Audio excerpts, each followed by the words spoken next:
So, yeah, something quite interesting we saw on social media. And people say you tend to see the world the way you are. You know,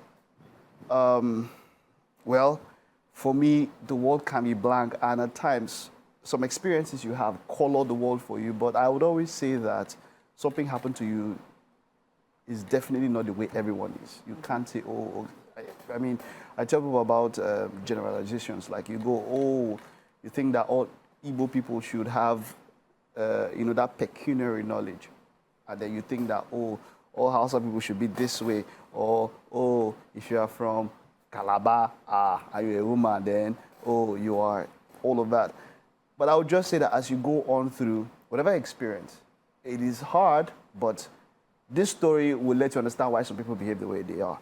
It's talking about a woman who saw another woman being domestically violated, lost her baby, reported the situation to the police, got the man arrested and everything, but got a petition again for her own arrest just down the line.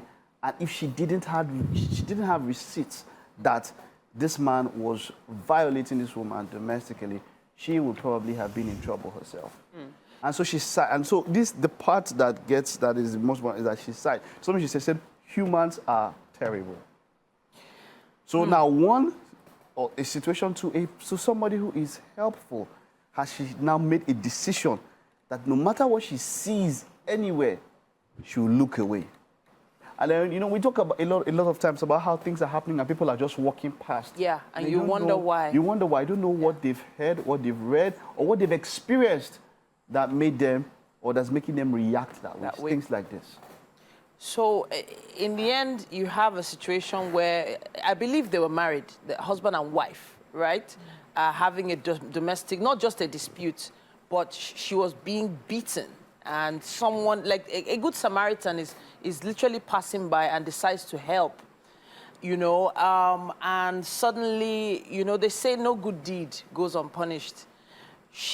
Thankfully, she had the backing of a legal representative from a group that she was on, who was able to guide her through the process and made sure that there was evidence to show. Because if there was no evidence to show, what would have happened? Would this woman have been arrested and locked up for something that she was, you know, something she tried to use to help someone? The same thing happens with a lot of people saying that, you know, if a husband and wife are fighting, don't put mouth to. You know, it's not because down the line you could be arrested, but just down the line, you just never know what might happen. And this couple could come back together stronger, happier, and then you would always be the enemy or the person that did not wish them well, you know, for trying to defend the situation. It's just very, very delicate, but I've always felt that no matter the situation, I will always still try to help.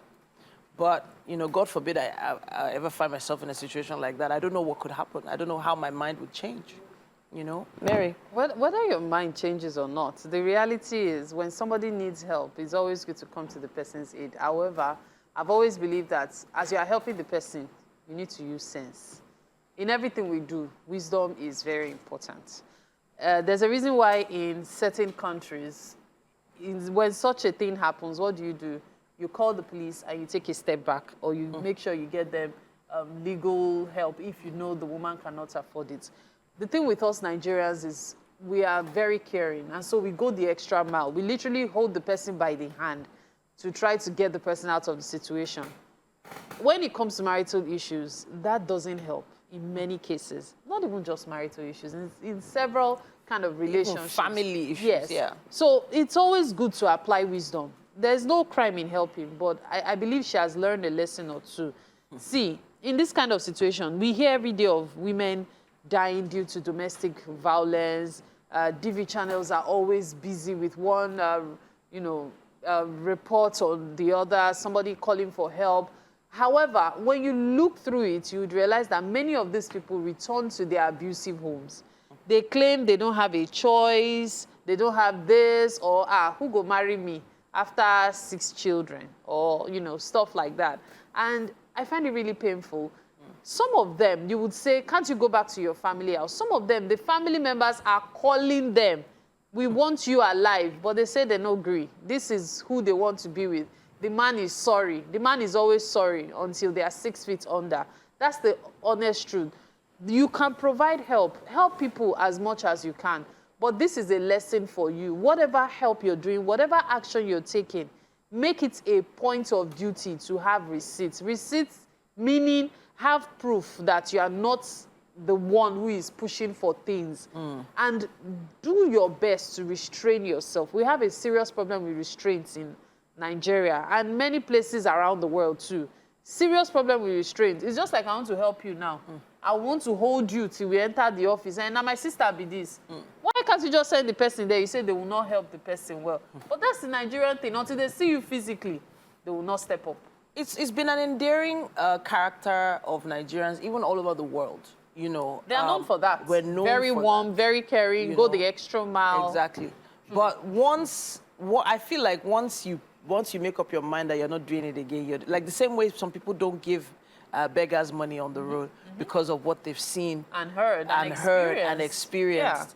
You know, but Mike seems to be folding his hands because I'm thinking about, you know, what this woman could have been thinking, trying to arrest this person that helped her. You know, a number of things come to mind. First of all, that she had to have receipts in such a way that don't we have records? If somebody went to put up a petition against somebody and said, she said that he went to Suleja prison for 6 months. He came out, after 2 weeks after he came out, that's when this woman sent in another petition. Are there no records? In the prison, was there no process? And that brings us to the society. When we talk about due process, were there no records? So you find out that man has no record. And probably, if he was going to look for a job somewhere, nobody would see that he has a criminal record beside him. Do we have those kind of things? Can you go for a job, interview, and somebody will put in your name into some sort of database and find out if you have a criminal record? In developed countries, you know how much of a big deal that is. Yeah. So for the fact that she had to have receipts to prove that this man did something wrong, shouldn't the state or shouldn't the system just prove that? You shouldn't need to lift a finger. I don't know if you get what I'm saying. Sure. And so now another thing now comes to how disenabling our environment has become. In such a way that now you have to take care of your security, you have to take care to fend for your water and everything. Now you have to fend for everyone you help somebody. Yeah. And that's what Mary is talking about, of course, help you with sense. Yeah. So the point is this, it's the same way somebody was arrested yesterday. I saw a friend send a message, someone was arrested. Why? She's a businesswoman. They send big money to her account. Oh, send it to this account. You know that's how they do ransom for kidnapping these days. Wow. And that's how they picked her up. Of course, she was sad that she was not intelligent enough to or wise enough to know that that is a big red flag. Yeah. When you see that kind of thing, call your bank and report. Yeah. When you see any amount, some people just already start, the 100K has already gone out too. Oh, they say keep 1 million, man, send the remaining 49. You are feeling like, easy money. Wow. So but my point go is, to jail. Humans or wherever will be, try to do what you can, but be wise, be careful. I always bring the story of a man who was driving and saw a woman with a child and all that. She said she wanted to take her on a lift. I said, no, take money and move. She said, no, I want to enter inside. Wow. And so at that time, there was this scam of people, kidnappers. Yes. Yeah.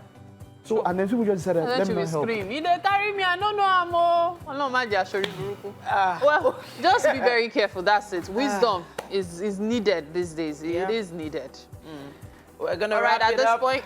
Okay, I was going to. We're going to ahead. wrap it up on this, but we'd love to hear your thoughts. Please use our hashtag #WakeUpNigeria on TVC and tag us on Instagram with your thoughts. Wake Up Nigeria TVCE. We'll be back after this.